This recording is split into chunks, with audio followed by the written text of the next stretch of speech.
But you will agree with this representation na meron talagang anomalous projects Of pagdating sa flood course. control. Yes.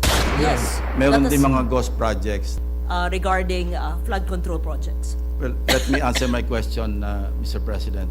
280 billion in 2023 GAA. 349 billion Oh my goodness. under the 2024 GAA and another 371 billion. Hindi ho milyon pinag-uusapan natin dito mga kababayan. Bilyon ho. Grabe, napakarami hong nawindang. Talagang makapanindig balahibo ho.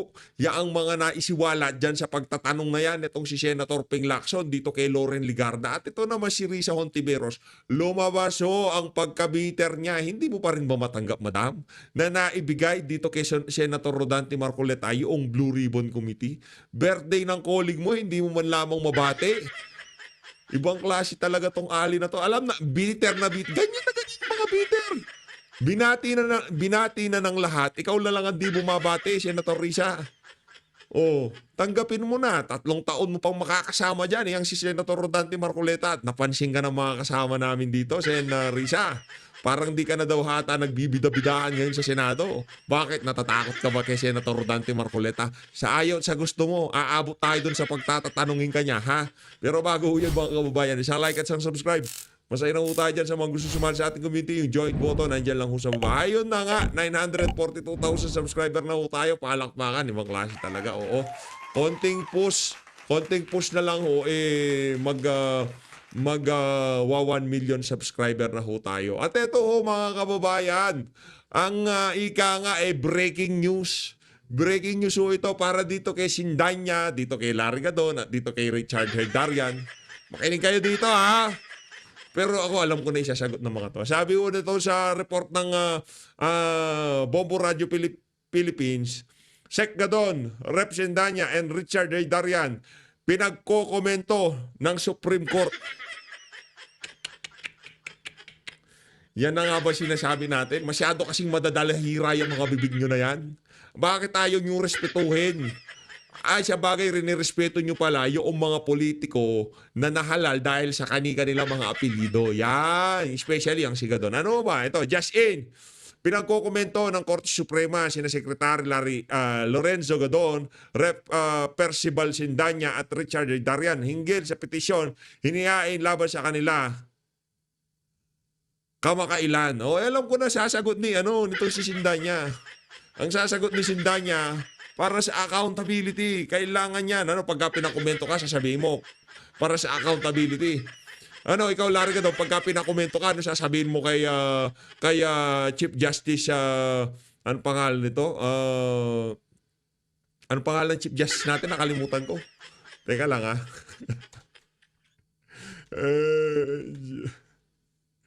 Chief Justice.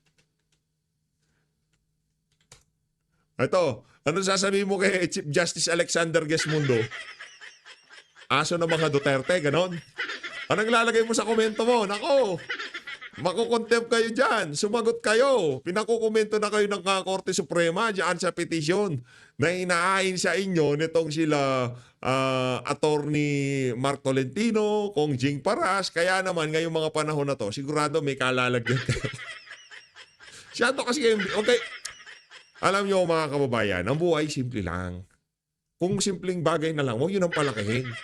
Hayaan nyo na yung mga maliit na bagay. Huwag kayong masyadong tipong maliit na bagay. Kagad nasasaktan kayo. Kagad na pipikong kayo. Huwag ko. Ika nga, panahon na para medyo mag-mature ng konti. Yung mga maliliit na bagay, huwag nyo nang, sa ayaw sa gusto nyo naman, iikot ang mundo kahit na ano pang mangyari dyan, di ba? Kaya yung mga malilit na bagay, huwag kayong mag-react ng napaka-OA kagaya nitong si Sindanya, dito kay Richard Darian, dito kay Larry Gadon. Tigilan nyo na kasi yung pagiging mga pagiging patola nyo. Konting mga salita lang, nag-aalburuto kayo, lalo na tong si Larry Gadon. Parang aatakihin sa puso pagka binabanata niya yung mga taga-Korte Suprema, di ba? O Chief Justice, aso daw, o tuta daw ng mga Duterte. Di ba? Huwag gano'n. Ngayon, anong sasagot mo? Di ba? Anong sasagot mo dyan sa Korte Suprema? yung mga ebidensya na binastos mo ang ating kataas-taasang hukuman, hindi mawawala yon sa social media. Di ba, napakabigat ng ebidensya laban dito kay Largadon, Sindanya at dito kay Darian. Kaya ang a-advise ko sa inyo, kahit hindi ako abogado, ang pinakamaganda niyong gawin, mag-public apology na kayo. Manghingi kayo ng dispensa sa Korte Suprema dahil binastos nyo. Takin nyo ko, Supreme Court, Chief Justice, gaganunin mo. Tuta ng mga Duterte, ganon. Lang yan. Talaga may kalalagyan kayo dyan sa Korte Suprema. Ito mga kababayan, kabiteran nitong si Risa Hontiveros. Again, hindi mo naman obligasyon batiin itong si Senator Rodante Marcoleta. Pero yung pagiging colleague, yung pagiging napaka-welcoming mo diyan sa Senado, di ba? Makakasama sa ayaw sa gusto mo, 3 taon mo pang makakasama yang si Senator Rodante Marcoleta. Tama, nanalo yan nung last election, di ba? 2022.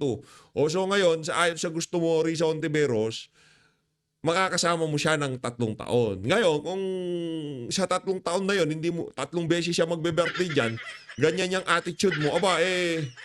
Hindi mo ata hindi mo ata karapat dapat ika nga. Pagkakaalam natin diyan, dapat kahit papaano yung pagpapakatao at napakahalaga ng araw na yan kay Senator Rodante Marcoleta. Hindi mo naman obligasyon, pero mahiya naman ho kayo. Ito, pakita ko sa inyo kung gaano kabibiter itong mga pinklawan-dilawan na to. Okay? Pati lahat, si Lito natin. Si Senator Boto. Sino yun? Si Senator Boto. Happy birthday. Si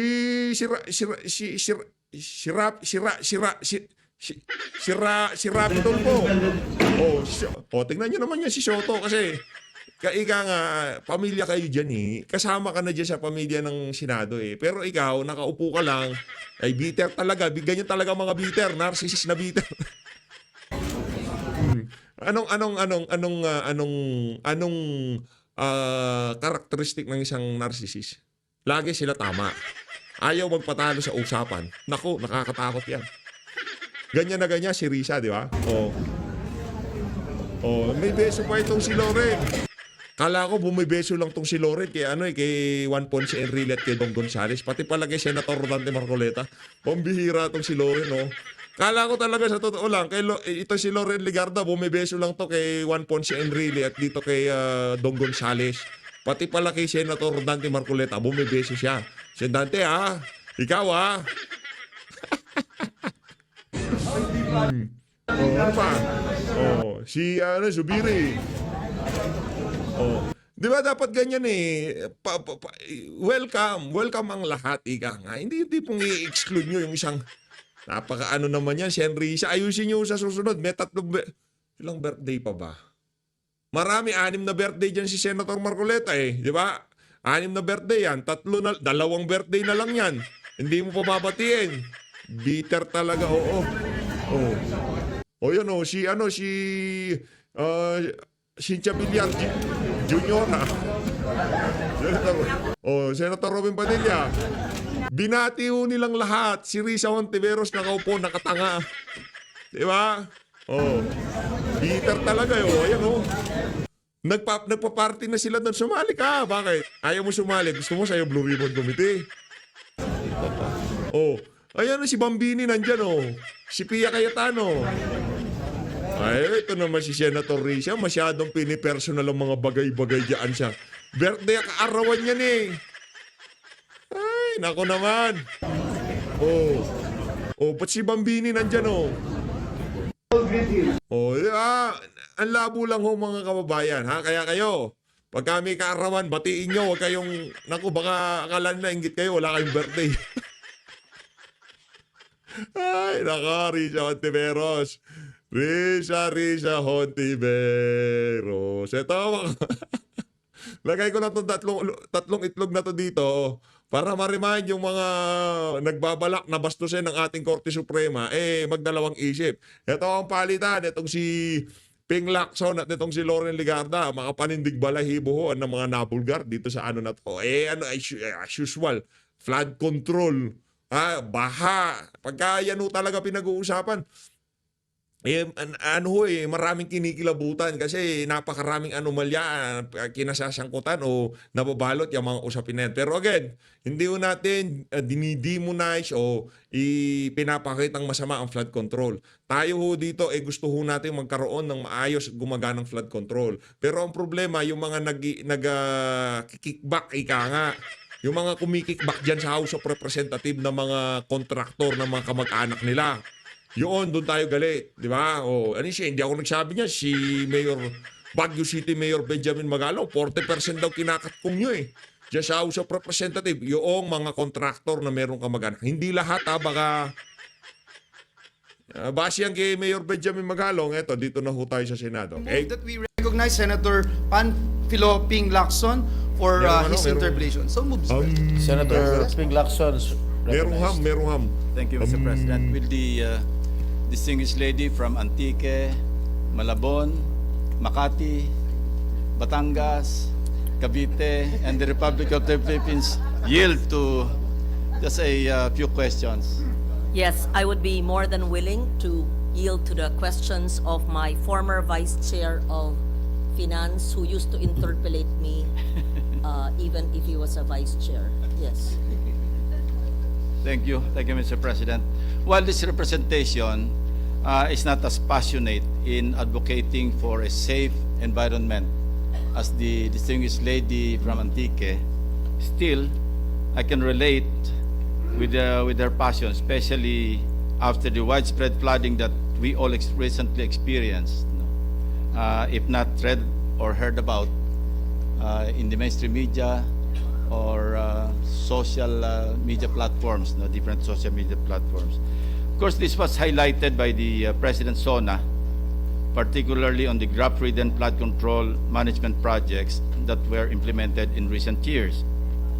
My question is, if we will apportion the causes of floods, limiting our analysis to the Philippine setting, if the pie is represented by numbers like 100%, what percentages can we attribute to, number one, climate change, number two, neglect, indifference, or apathy, and the third is graft and corruption? Thank you for that question, and I must say that these are all convergence and intersecting issues. Let me just state number one. Natural hazards need not turn into a disaster if we are prepared. Yung mangyayari pong mga delubyo at mga bagyo ay mangyayari, maski tayo ay hindi ang sanhi na bansa. Pero kung tayo po ay handa at tayo naman ay handa, ay hindi po ganyang kasama ang epekto kung tayo po ay sumusunod sa mga batas. But we cannot oversimplify it and say maybe 50% natural hazards, but 50% because we are apathetic or we are corrupt or we simply do not follow the laws. Let me just state. So first, the natural hazards will happen. But that's why there is such a thing as climate mitigation and especially adaptation for a country like the Philippines. For example, we have early warning systems. Do we follow these early warning systems? Second, we have vulnerable populations living by esteros, canals, riverbanks, or by the sea, which are in no-build zones. Do we actually implement the multi-hazard risk maps or the hazard maps? May color violet, we're not supposed to build infrastructure there. Do we actually follow it? Up to the regional, provincial, even barangay level, are these maps distributed and explained to our people? Is this followed at all by the DPWH and the DepEd? So early warning and then the use of hazard maps. Third, as simple as having roadside ditches or canals. Sometimes I see barangay roads which don't have canals. Syempre, aapaw po because hindi nag-construct ng tamang klaseng kalsada, maski ba maliliit. Pang-apat ay yung sinasabi kong basura. Bakit may nakitang mga sofa at mga tires sa mga pumping station? It does not belong there. It does not belong to rivers, lakes, esteros, and canals. It belongs to a material recovery facility based on the Ecological Solid Waste Management Act. All the infrastructure that are built must adhere to strict structural integrity assessments. And if it is not done, pag hindi po ginagawa ng maayos, pag may substandard po ang pag-construct, pag may corruption po, which will lead to substandard construction, babagsak Nako. po ang tulay, mawawasak po ang dike, maaanod po ang mga tahanan, Nako. mamamatay ang tao, at mawawalan ng kabuhayan ng mga tao. Kaya tama po kayo na ito'y kombinasyon ng natural hazards pero kayang sugpuin at bawasan ang masamang epekto sa mga tao kung tayo ay handa at sumunod sa mga batas at totally eliminate or reduce the corruption so there is no substandard infrastructure that is meant to protect our people. But I cannot say 30-30-30 or 50-50. I'm sorry, it would be difficult for me to put percentages because it actually overlaps. No, I'm So, referring only yes. to the Philippine setting, Yes, Mr. even the President. Philippine setting. I would say that corruption and inaction Plays a and major role. They plays play a major role. And let me just belabor the point. Yes, I would like to say less than 50%, sa mo 30%, but this is really just my wild guess. 30% yung natural hazards, yung bagyo eh. Pero may batas tayo, pinopondohan ng batas. Kung hindi natin susundin at kung yung suporta at resources at pera na lilalaan sa mga infrastruktura ay mawawala or mangangalahati, siguro yung 70% ay dulot na rin sa ating kapabayaan at ang pagwalang bahala at sabihin natin sa katiwalian. So, Katiwalian. what I'm saying is that in a perfect world, in a utopian world, lives need not be lost and livelihoods need not be lost the way it is happening in the Philippines if we did not allow it to happen. Yes, yesterday, Mr. President, the President announced that he has already received a report from the DPWH regarding the anomalous flood control projects for the past 3 years.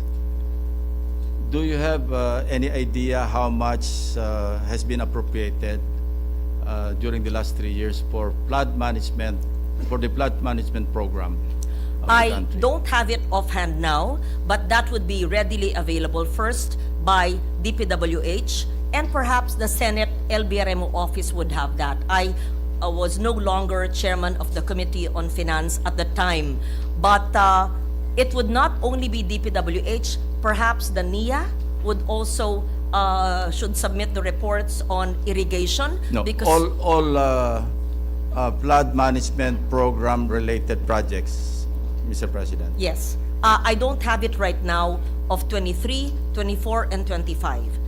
But that information would be available with the Senate LBRMO, with the Congress Budget Office, and perhaps during the committee hearings of DPWH, they could answer that appropriately. Well, Of the 5 trillion budget, which went to public works regarding flood control projects. Well, let me answer my question, Mr. President.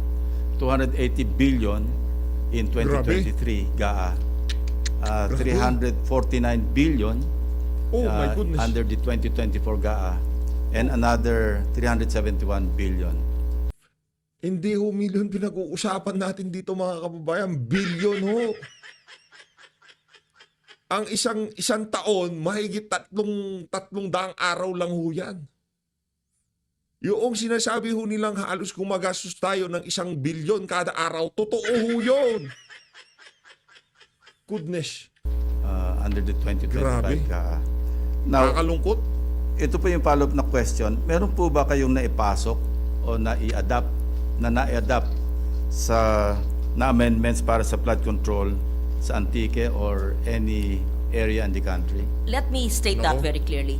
Ang Antique ay may mga lugar na nababaha. I wish I could have the possibility of doing an amendment to help those areas. But you did not.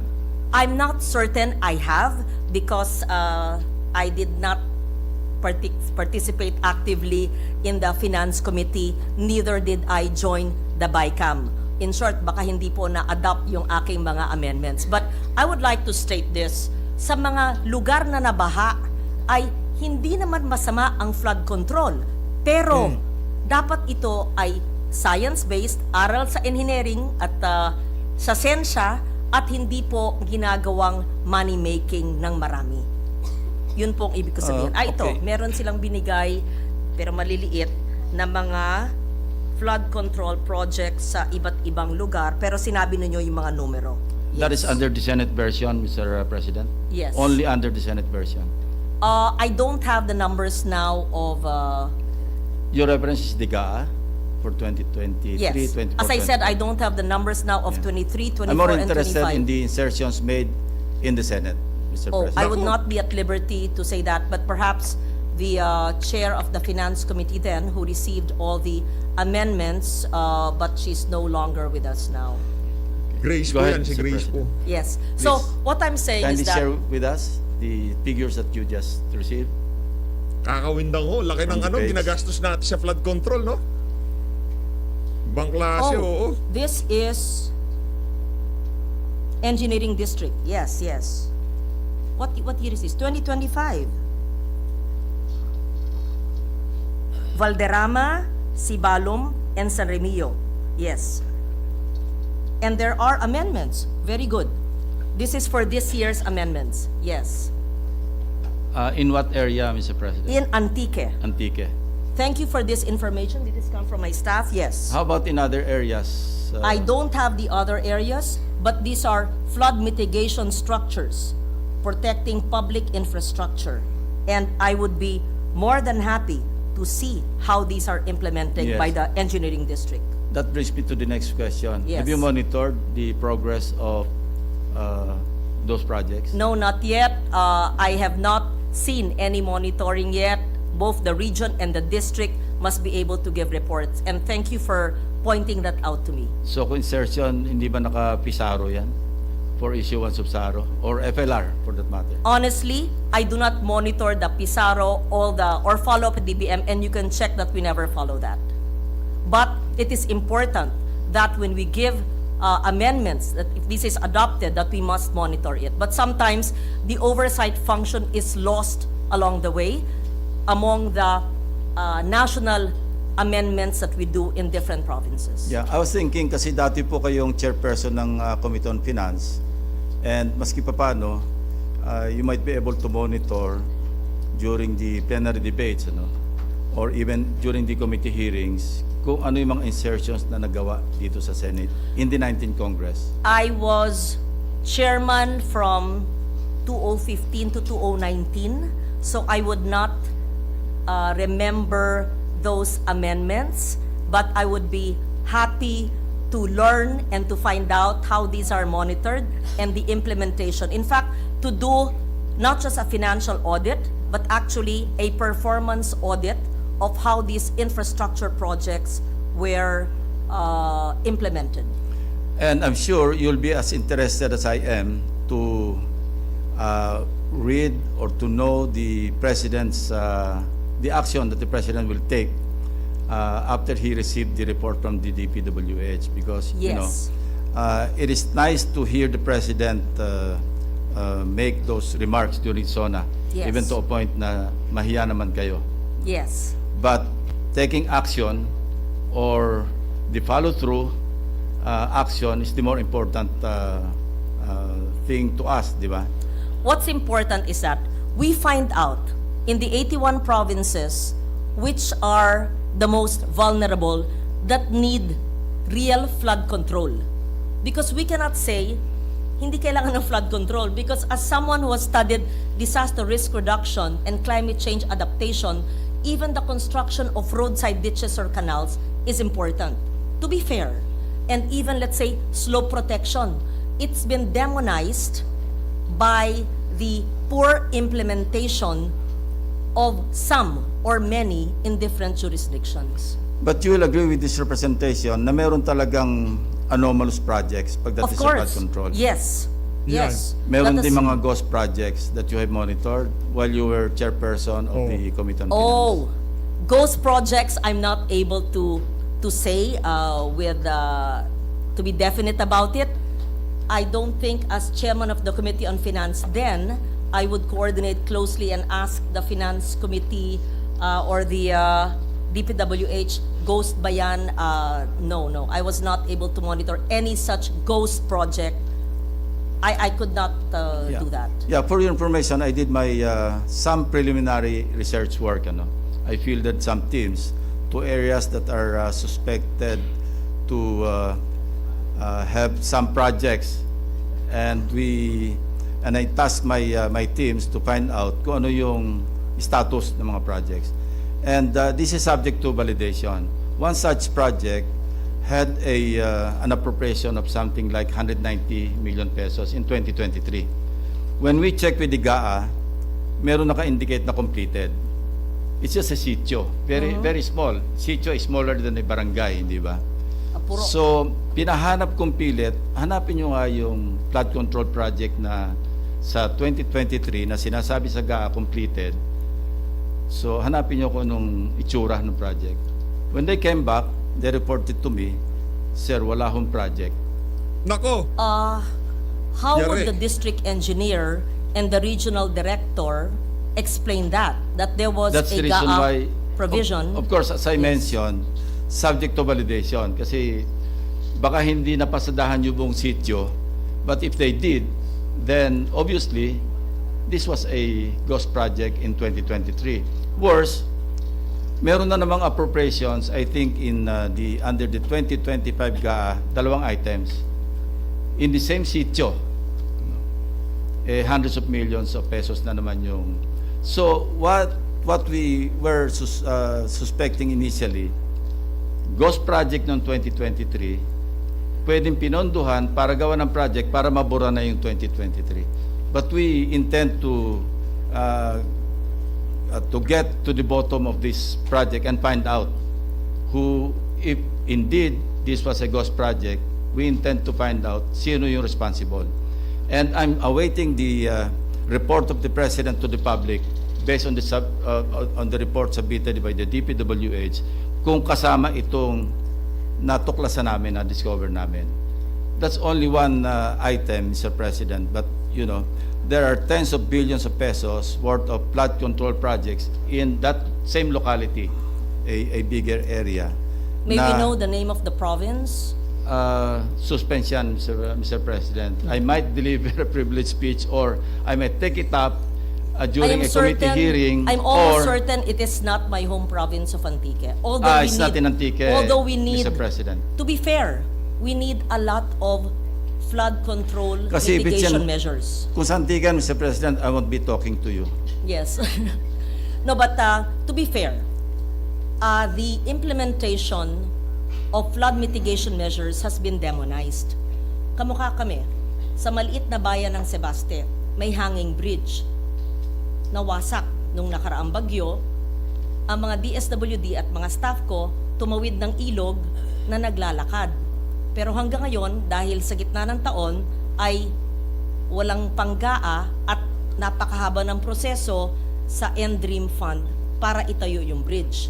Nabaha yung barangay, cut off from the mainland, but it's difficult for me to help them because there's no provision for flood control or even a regular bridge or a hanging bridge. So maraming nangangailangan at na-demonize yung pangalan na tinatawag ng mga proyektong flood mitigation measures because of wrong implementation, to put it very diplomatically, in many areas. Well, are you with us in pursuing a more transparent Of course. budget process from the committee hearings all the way up to, all the way down to the bicameral conference, every step of the way? Mr. President, we filed Senate Resolution number 1. And I hope I won't read it, but may we include that into the records of this conversation and interpellation. That the contents of Senate Resolution number 1, which asks for budget transparency, be observed, and I hope that it could be adopted. Yes, because at the rate practically everyone is gearing towards a transparent budget process, in this Congress particularly, or in this regular session. I think we can more or less mitigate yung insertions because legislators will be more reluctant to insert projects that are not coordinated with the agencies that will implement those projects, simply because they will be identified Yes. if we have a transparent budget process or legislation process dealing with the budget Yes. for 2026. I think from the very beginning, Mr. President, the budgetary process entails that the amendments of lawmakers must be aligned with what perhaps a district engineer or the LGU have discussed and have requested of the lawmaker. But the problem, Mr. President, is even before the approval of second reading, hindi natin alam kung sino yung proponent ng mga amendments.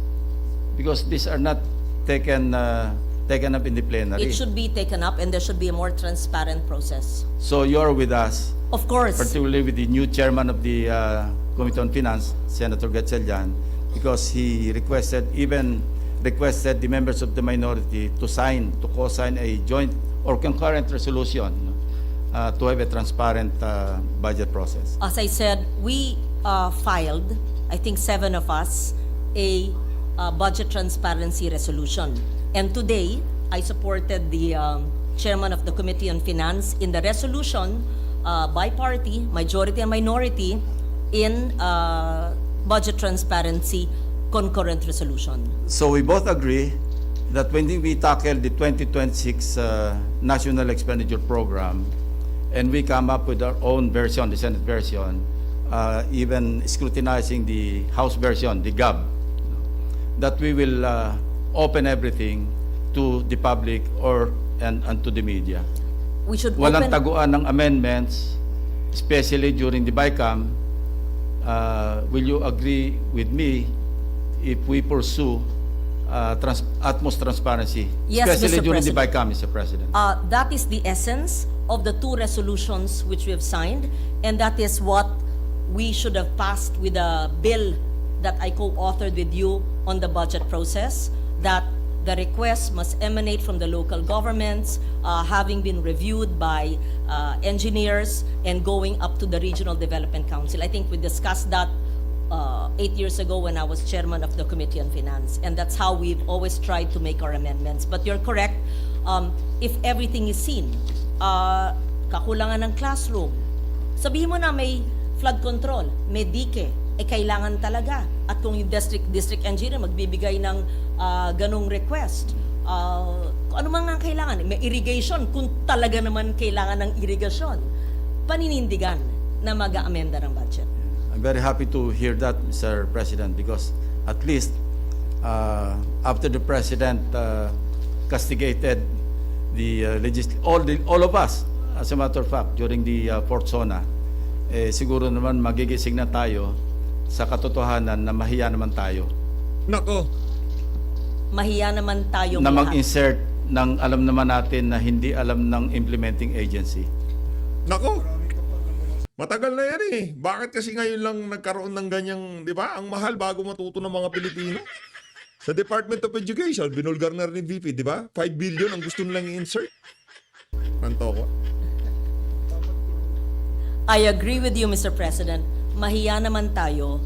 Una, Ayun na nga mga kababayan, dito na ho natatapusin ang ating reaction video. Maraming salamat sa pag-support sa Page Update. Mag-ingat ho kayong lahat. Mahal natin ang Pilipinas.